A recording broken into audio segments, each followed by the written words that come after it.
Hey yo, what's up guys? Baby Bear 4812 coming at you one more time.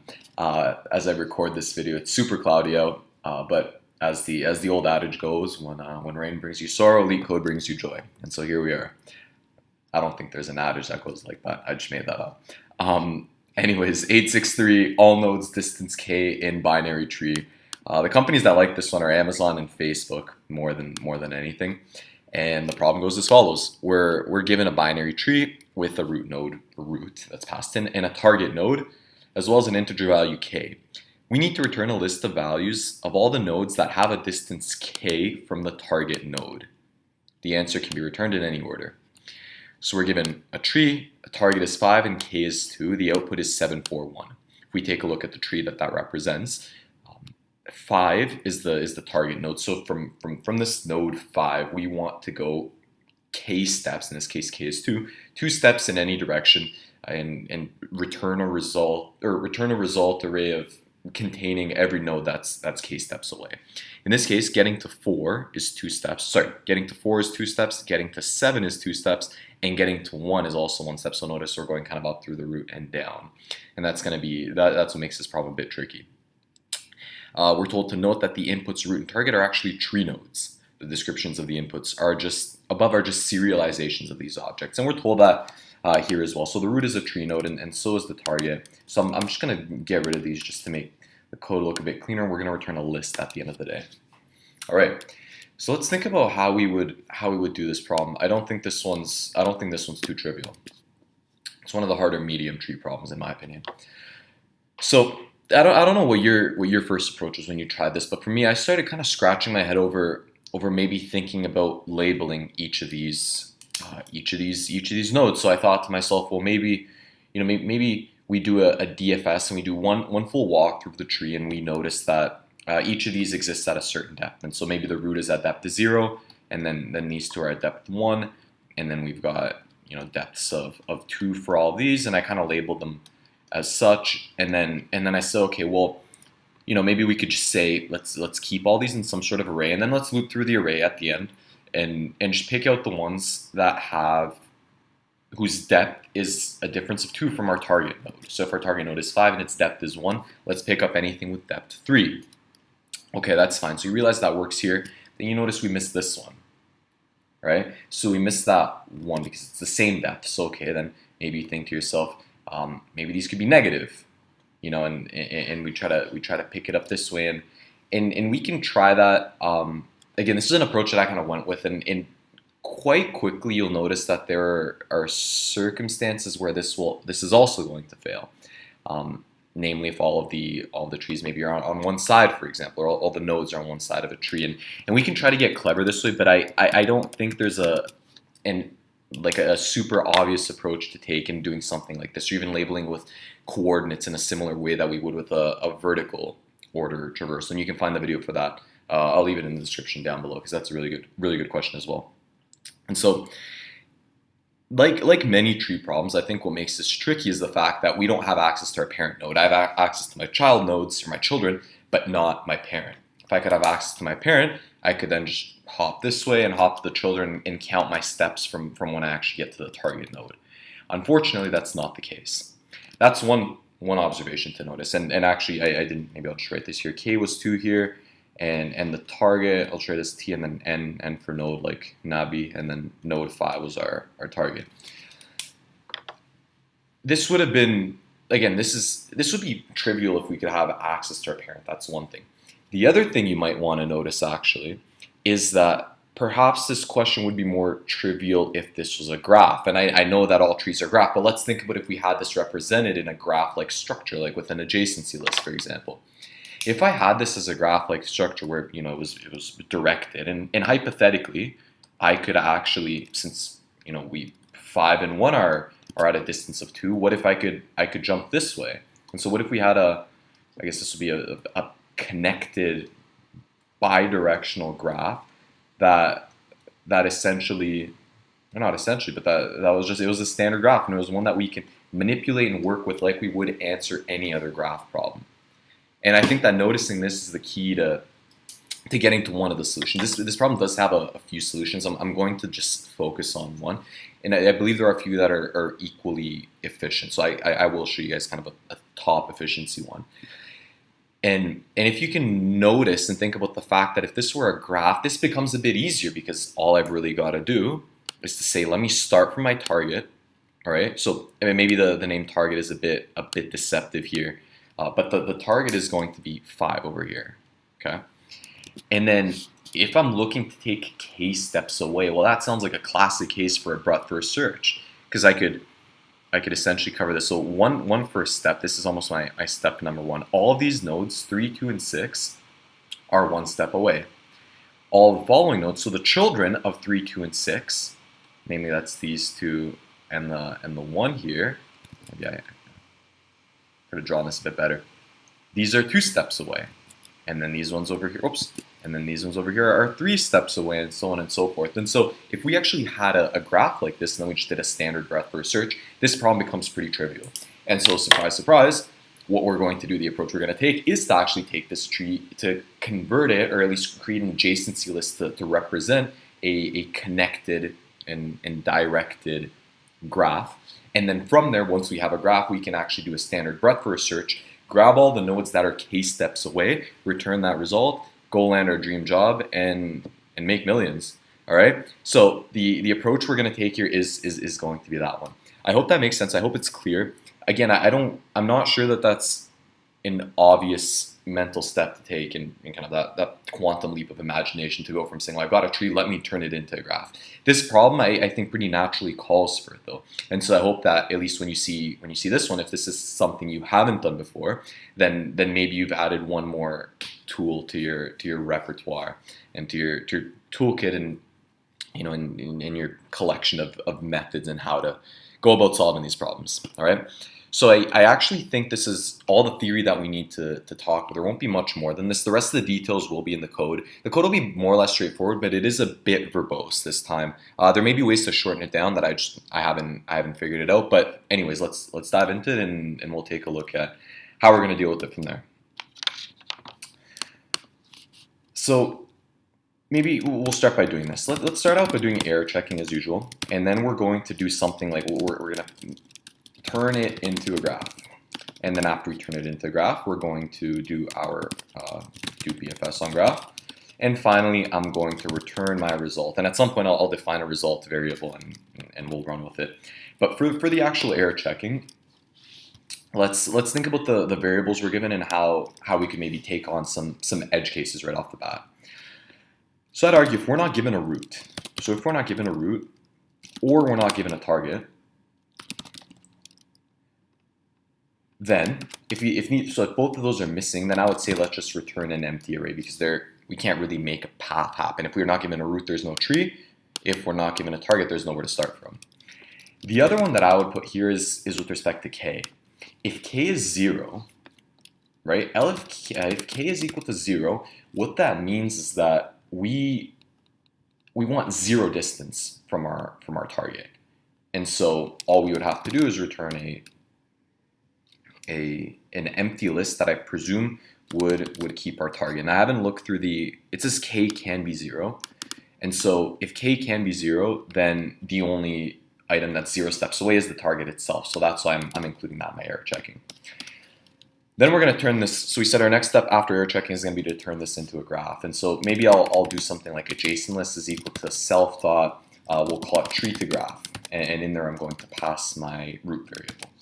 And what we can do, and that's going to be it for this step. I'll obviously write out that function, we'll go through that step by step, but I'm going to do that all in a modularized form. The BFS we can do within this function itself.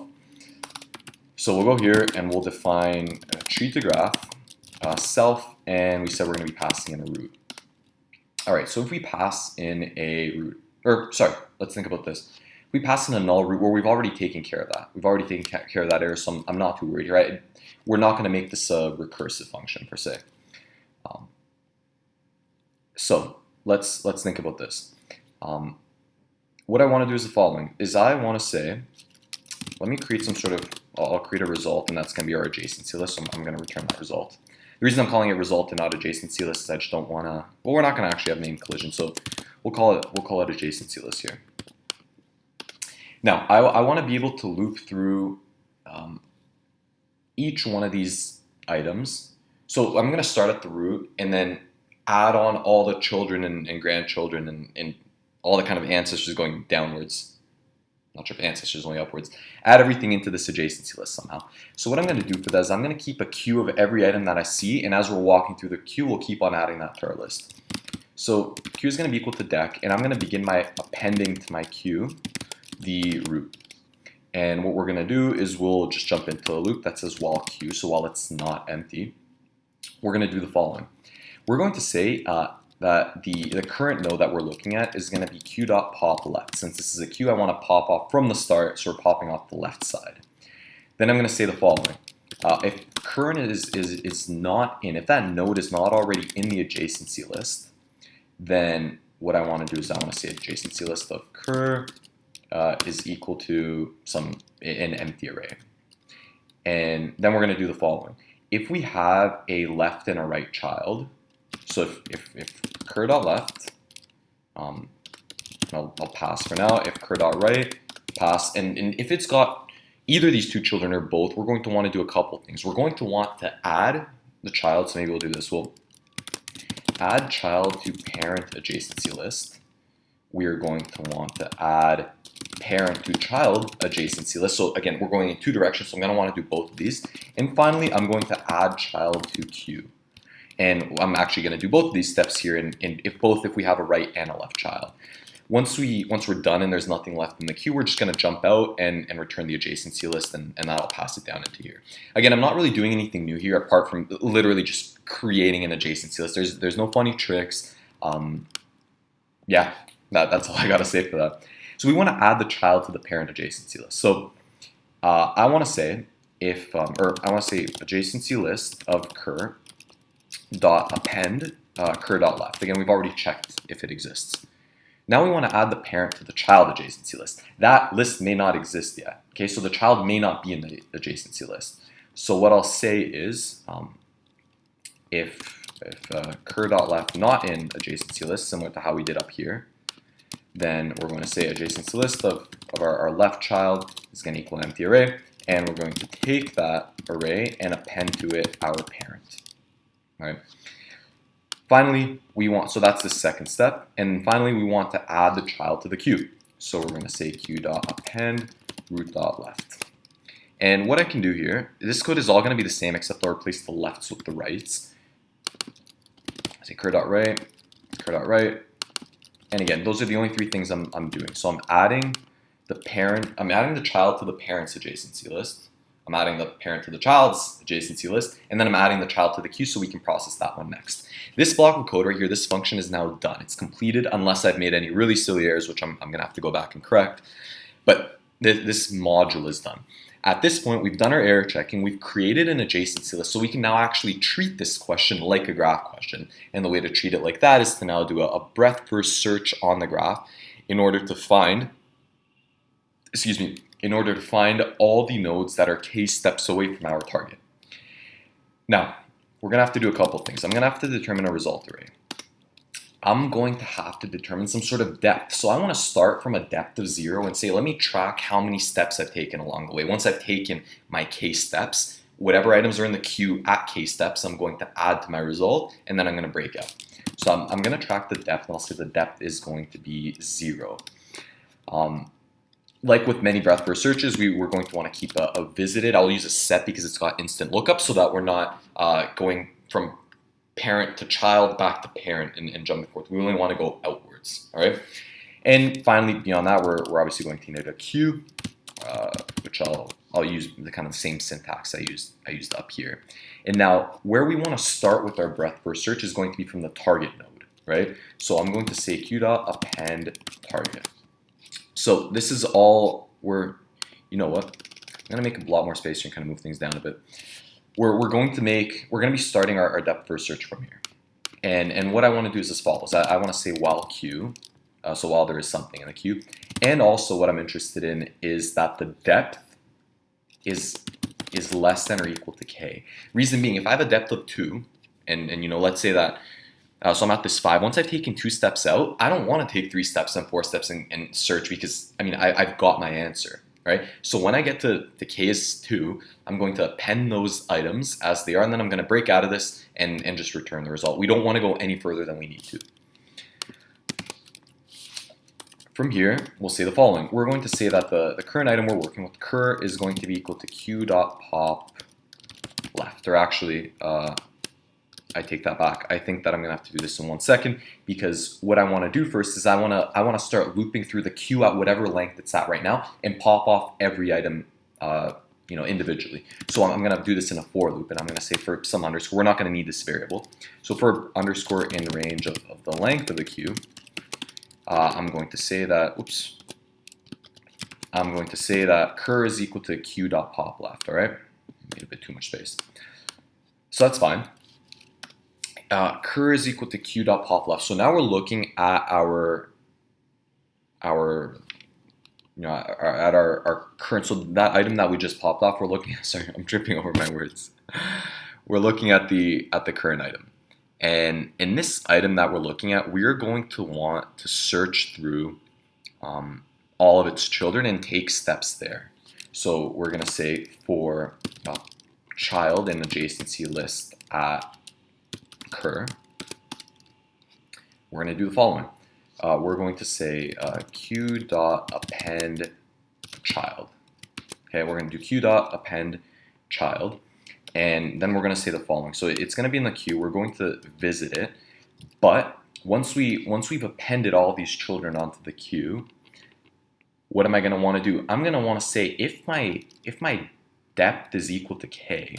So if I'm actually in my second step, if my depth is equal to k, I'm going to want to take my result and append to it not just the current node that I'm at, but I think in the return value we want to return in the return array we want to return the values, not the actual nodes, I believe.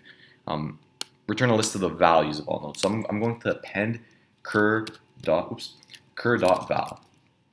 And once I do that, once I jump out of this for loop, because I've gone through this entire first layer of depth, I'm going to say depth plus equals 1. And I think that this should actually be all the code that we need.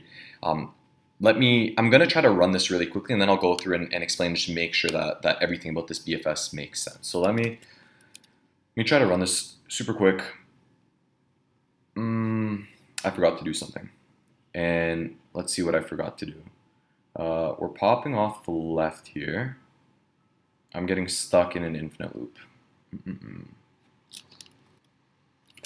I'm getting stuck in an infinite loop because, well, I haven't added to visited. So I think I'm jumping between the visited back and forth, and I'm never adding an item into visited.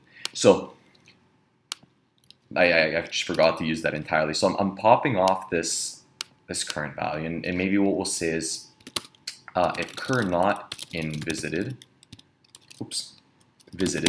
then we want to do all these things, right? So if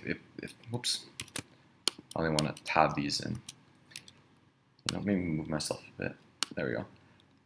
A bit easier to look at. So if current is not in visited, then we want to do all this. Afterwards, we're going to want to say when we're done with this, we're going to say visited.add cur. All right, and so this is going to make sure that we're not jumping between the two steps over and over again. Let's see if that fixed it. And I've done something wrong again. Let me see what I did here. I'm really sorry about that. So I just found the error. Some of you might have caught it while I was going through the code. In the actual queue, I'm appending root.left instead of cur.left, and root.right instead of cur.right. That was frustrating. I'm not gonna admit how long that took me to try to find. Let me see if this will work. Now, I do apologize for that mistake. At least it was a small one. Conceptually, everything else still holds water. Or so it should, and we've got another area. I really don't feel like re-recording this. Let me take a quick look. I found it. So one final mistake. Here it is. When we're returning in this edge case, I want to return the target value, not the target. All right. I want to return the target value. I was returning the entire node as opposed to the node value. This should now do the trick. man, this was a headache to finally get it across the line, but there we go. As you can see, the result is very favorable. I'm going to move this over and see if I can get the entire solution on the screen for you. As a really quick recap, we did our error checking. We noticed that we could best solve this problem, or one good way to solve it would have been by creating a graph out of this tree. So we made an adjacency list using this function over here. Again, I didn't really do anything super clever or smart here, just took the nodes, made an adjacency list, and then finally did a standard breadth first search where I simply said, let's keep track of the depth that we're at, and we'll break out when we've hit the depth we wanted and appended everything to our result. So that's it, guys. I'll move myself back here. Like, comment, share, subscribe, the whole nine. I hope you guys enjoyed this, and I hope it was helpful. I do mean it. Any other questions? Any questions on this? Comment down below. Any other questions you want me to solve? Same thing. And I'll see you guys next time. Peace.